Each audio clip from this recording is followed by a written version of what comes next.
What's up, wrestling fans? My name is Aaron and this is Wrestling by Waldridge. If you're new here, welcome to the channel.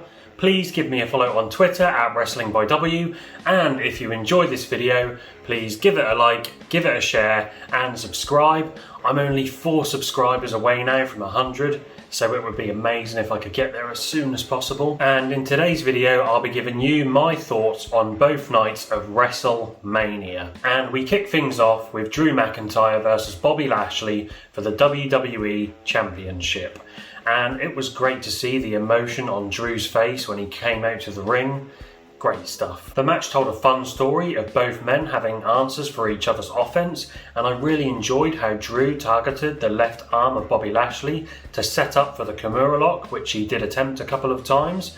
It's something new from Drew, which is really cool to see. The match built up to the big moments really well, and whilst I thought Bobby could have done a little bit of a better job selling that left arm, I thought Drew's selling was yet again fantastic. He made all of Bobby's offense look brilliant here, and the match had a great finish where Bobby applies the hurt lock, and it does look like Drew is going to break free, but unfortunately he does succumb to it. He passes out and Bobby Lashley retains the WWE title, but it does keep Drew looking strong, which is great. A very well worked and physical opener here, and I was glad to see Bobby pick up the win. Next up on the card, we had the women's tag team gauntlet match where the winners would go on to night 2 to face Jax and Shayna Baszler, and there's not too much to write home about here. There wasn't too much of a story in this match besides the Riot Squad having to overcome the odds by facing multiple other tag teams. However, I do think that every single woman did work hard in this match and everyone had a decent showing. Tamina managed to win the match with a Superfly Splash, meaning Tamina and Natalya will go on to night 2 to face Jax and Baszler. And then next up we had Seth Rollins versus Cesaro in a fun and fast-paced match. I actually reviewed this match on Dan's channel at the DWE, so make sure you go and check his channel out, guys, and subscribe. He makes great content, and the story of the match immediately became apparent here, with Cesaro constantly trying to go for the big swing on Seth Rollins. There was some great counter wrestling on show in this match, and I was super impressed by the psychology in general as well. Rollins smartly attacked the left arm and left shoulder of Cesaro in an attempt to nullify the swing, and I thought Cesaro did a great job of selling that left arm and shoulder for the entire match. And I also enjoyed how Rollins targeted the back of the neck of Cesaro in order to set up for the stomp later on in the match. There were some exciting near falls and a high work rate in this match, which all built up to a great finish where Cesaro finally managed to hit the swing, a massive 23 rotations. He then nails Rollins with the neutralizer for a massive win. Great to see Cesaro win here, and it was an excellent match. It's just a shame that it wasn't given 5 or 10 minutes extra for them to tell the story a little bit better. But yeah, great match. And then next on the card we had AJ Styles and Omos versus the New Day for the Raw Tag Team Championships. This one was all about the debut of Omos, and I thought the match was incredibly well structured, with the New Day controlling AJ for a big portion of the match, which built up to the eventual hot tag from Omos really well. And to be fair, I thought the big man did a great job when he did enter the match. Kofi and Woods played their roles to perfection by masking the inexperience of Omos, and they sold their asses off for him as well. And Omos picked up the win with a huge slam, which means we have new Raw Tag Team Champions in AJ Styles and Omos. Good stuff. And then we saw the steel cage match between Shane McMahon and Braun Strowman. And yep, this build was absolutely terrible, but the match did over-exceed my expectations personally, and I think it did for a lot of other people as well. Elias and Jackson Riker attacked the left leg of Braun with a chair before the match began, which set up a nice story of Braun having to overcome that injured leg. And I thought it was smart booking, as it did give Shane a fighting chance. He did well to exploit that left leg during the match, and I thought Braun actually did a fantastic job of selling the leg throughout the entire match. He even went for a running power slam in the middle of the match, but he couldn't hit it because his leg gave out. And as you would expect, we saw the typical Shane McMahon WrestleMania high spots. Shane hits his staple coast-to-coast maneuver, and then Braun takes Shane to the top of the cage and just launches him off the top of it, and Shane takes a nasty bump, landing back into the ring. And this led to Braun winning with a running power slam to pick up the victory. And then in the penultimate match from night 1, we saw the insanely fun match between Damian Priest and Bad Bunny versus The Miz and John Morrison. And the match told a great story of Bad Bunny showing his resilience, as well as The Miz and John Morrison and us, the audience, completely underestimating his abilities. We saw this dude hit a Falcon Arrow, a Hurricane Rana, and a picture-perfect Canadian Destroyer onto John Morrison on the outside of the ring. I was pleasantly surprised to see Bad Bunny work as the face in peril in this match, and I thought he sold very well whilst Miz and Morrison were in control. And kudos to those boys as well, who played their roles to absolute perfection here. Both men made Bunny and Priest look amazing. In my opinion, this was hands down one of the best celebrity performances I've ever seen from WWE. It was extremely well booked and was easily one of the best matches of the night. However, my match of the night goes to the main event between Sasha Banks and Bianca Belair for the SmackDown Women's Championship. And wow, what a moment before the wrestling began, where both women got visibly emotional acknowledging the crowd. And I thought the match told an awesome story of Sasha using Bianca's hair as leverage in order to counter her strength advantage, and Bianca showed great resilience, frustrating Sasha more and more every time she would have an answer to Sasha's offense. And I thought Sasha's facial expressions in this match were really good. She displayed her cockiness and her overconfidence really well early on, and then this gradually developed into frustration and desperation as the match progressed. And I loved how the story came full circle when Bianca ripped her hair out of Sasha's grasp. She then proceeds to hit her with one hell of a massive whip across the torso of Sasha. She then follows up with a KOD and picks up the huge victory.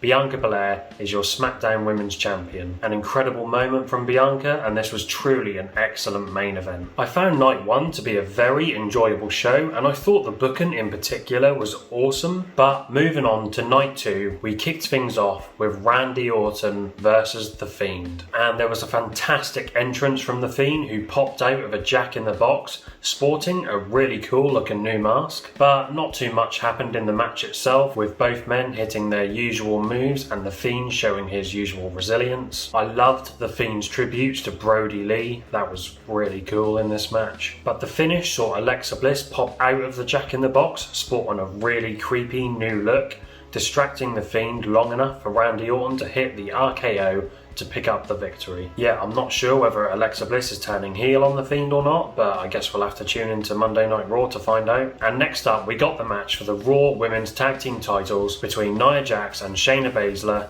against Natalya and Tamina, who won the gauntlet match on Night 1. Again, not too much story here besides which team had a better chemistry. There was also a case of Natalya and Tamina attempting to hit their bigger moves on Nia Jax, and I can't fault the effort from the women, but the action was a little careless at times. The pace was slow and the selling was slightly inconsistent, but the tag team work was decent, and the match finished when Shayna Baszler tapped out Natty with the Kirifuda clutch, meaning that Jax and Baszler retain the titles.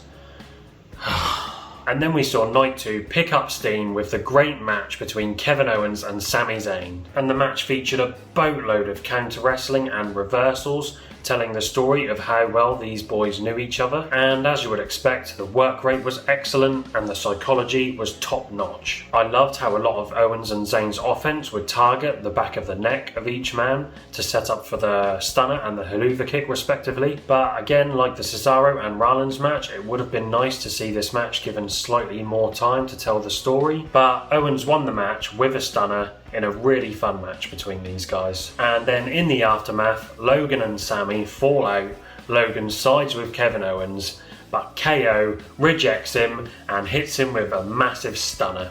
Great stuff. And then we saw what was probably the most physical match coming out of WrestleMania, a United States title match between Sheamus and Riddle. This was a great back and forth struggle, and similar to the opener from Night 1, it was a great game of one-upsmanship here, with both men trading momentum during the match. All of the action was stiff and snug, which you would come to expect in Sheamus and Riddle matches.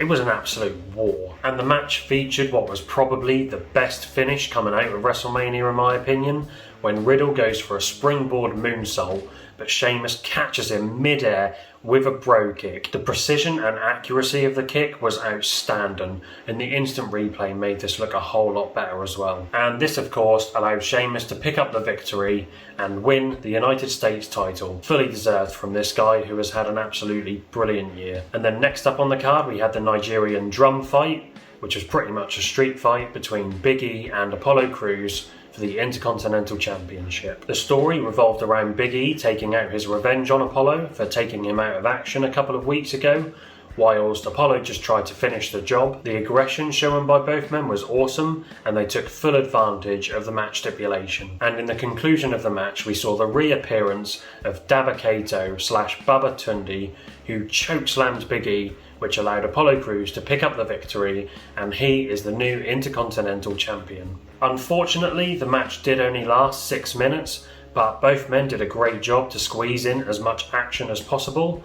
It was fun while it lasted. And then we saw Rhea Ripley versus Asuka for the Raw Women's Championship. And despite the non-existent build, this was yet another good back and forth match, which told a good story of Rhea using her strength advantage to grind down Asuka and control the tempo of the match in order to counter her striking and speed. The flow of the match was nice, with the pace picking up after Rhea hit Asuka with a devastating DDT from the ring apron onto the outside, and thereafter we saw some great physicality, some exciting near falls and submission teasers, which all led into Ripley hitting the Riptide on Asuka to pick up the huge victory and the Raw Women's Championship. The match never hit the heights from the main event from night one, but it was still a very enjoyable match. And then we saw the main event between Roman Reigns, Edge and Daniel Bryan for the Universal Champion, and I bloody loved this match. There was a fantastic story of Roman bringing Jay into the match in an attempt to even the odds, which would prevent the match from ending without his involvement. Edge leaned more and more into his rated R superstar persona as the match progressed,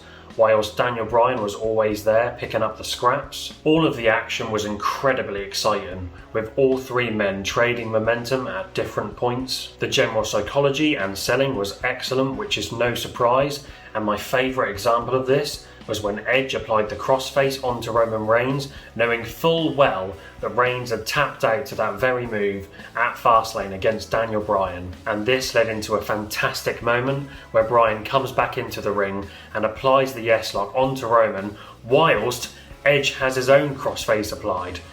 Bonkers stuff. There were tons of fantastic near falls and submission teasers, which built up the drama and emotion throughout the entire match, which led into an awesome finish where Edge hits Bryan with a concerto, and Edge's facial expressions were absolutely masterful here, as he looked like the rated R superstar of old. But before he can capitalise, Jay distracts Edge long enough for Roman to recover. He nails Edge with a spear, and then in a fantastic finish drags Edge across the ring on top of Daniel Bryan, so both men's shoulders are down on the mat.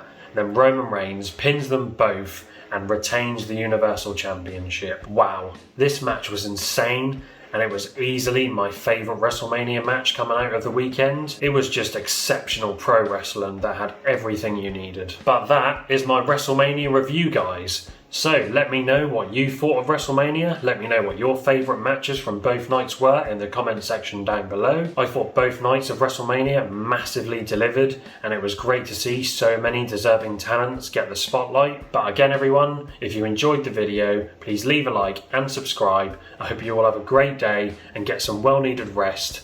I'll see you all next time. Bye bye.